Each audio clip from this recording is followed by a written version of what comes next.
Ladies and gentlemen, boys and girls, Franciscans and Francophiles, welcome to another episode of Clarifying Catholicism. You're watching Part 9 of a series on the history of the Ecumenical Councils according to the Catholic Church.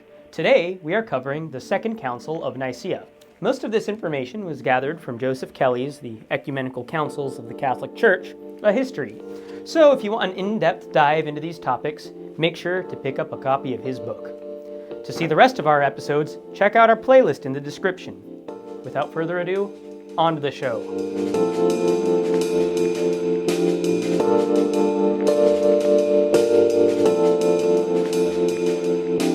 In the centuries after the Second Council of Constantinople, the Christian world underwent significant political changes. The Muslims overtook northern Africa, which was a devastating blow to Christian culture. They also conquered most of Spain, but failed to defeat the Franks in France. By this point, Western bishops and popes were still politically bound to Eastern politicians, and the West was increasingly wary of political leaders interfering with theological matters. In the 7th and 8th centuries, Italy was bombarded by the Lombards. Help from the East was scarce and ineffective. Luckily, a Frankish leader named Pepin the Short sought to become a king, but realized he would need the blessing of a powerful bishop, such as the Pope, to do so. Pope Stephen II and Pepin arranged a deal. Stephen would acknowledge Pepin's leadership in exchange for his protection. Pepin then defeated the Lombards, but instead of returning the land to the Byzantines, he gave it to Stephen instead. This laid the groundwork of the Papal States, and from this point onward, the papacy began accumulating much temporal authority. While Pepin and the popes saw success in defeating the Lombards, the Byzantines struggled against the Muslims until an emperor named Leo III seized the throne and saved the entire empire. There was one catch though. Leo didn't like icons very much. Throughout Christian history, depictions of Jesus, God the Father, and the saints were quite popular. In Eastern Christian countries, a particular style of art called icons was especially popular.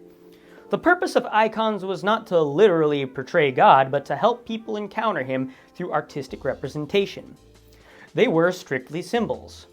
Unfortunately, many less educated Christians did not understand this and considered icons to have mystical powers in themselves. Leo saw this and decided to ban icons altogether.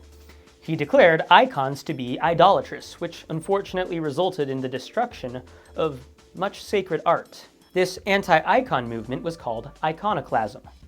Leo's anti-icon order extended into the West. As you can imagine, the bishops weren't having it at all. Pope Gregory II and his successors denounced iconoclasm. John of Damascus, an Eastern Christian living in Muslim-occupied territory, agreed with Rome. His writings were highly influential, but the emperor could do nothing about him. That's right, John of Damascus, an Eastern Christian, was safer expressing his beliefs in Muslim territory than he would have been in the Christian Empire. Leo's son, Constantine V, hated icons even more than his father did. He, too, was a brilliant military commander, so people in his protection feared crossing him. In 754, he called a council near Constantinople where 338 bishops affirmed iconoclasm. Hardly anyone considered this to be a legitimate council. When Constantine died, his son became emperor, but lasted only a few years. And since the newly deceased emperor's son was too young to reign, his wife, Irene, became empress instead. Irene was actually a supporter of venerating icons, so she began negotiations with the Frankish king, Charlemagne, whom Pope Hadrian fully supported. They decided to call a council. Funnily enough, what we call today the Second Council of Nicea actually opened in Constantinople in 786. It was transferred almost immediately after a band of iconoclasts tried to kill their own bishop. So, in 787, they had a do-over in Nicea.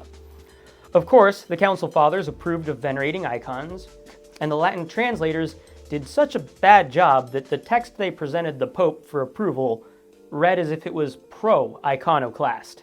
It wasn't until 7 years later, after the linguistic differences had been ironed out, that the Pope finally approved the council. Back east, Empress Irene's son forcibly took power from her in 790. Her son, who was a rather poor general, had rejected his wife and married his mistress.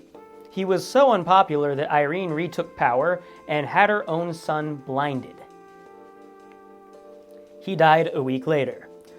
Irene, if you couldn't tell, who was a ruthless ruler, didn't last very long either. She was dethroned and exiled in 802. She died a year later. For the next 50 years, the Byzantine emperors went back and forth between pro-iconoclasm and anti-iconoclasm. Finally, in 843, the Patriarch of Constantinople voiced his support for icons and declared the controversy to be over.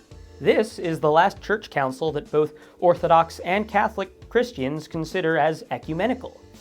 Interestingly, the Anglican and most Lutheran churches only accept the councils up to Chalcedon as ecumenical. From here on out, only the Catholic Church really considers the next councils to be ecumenical, which gives me an excellent case to convert to Orthodoxy, so I can end the series now. But if you want an argument for why you shouldn't convert to Orthodoxy and choose Catholicism instead, I recommend an article by Gideon Lazar on our very own Clarifying Catholicism website. Link will be in the description. That's all for today. See you next time.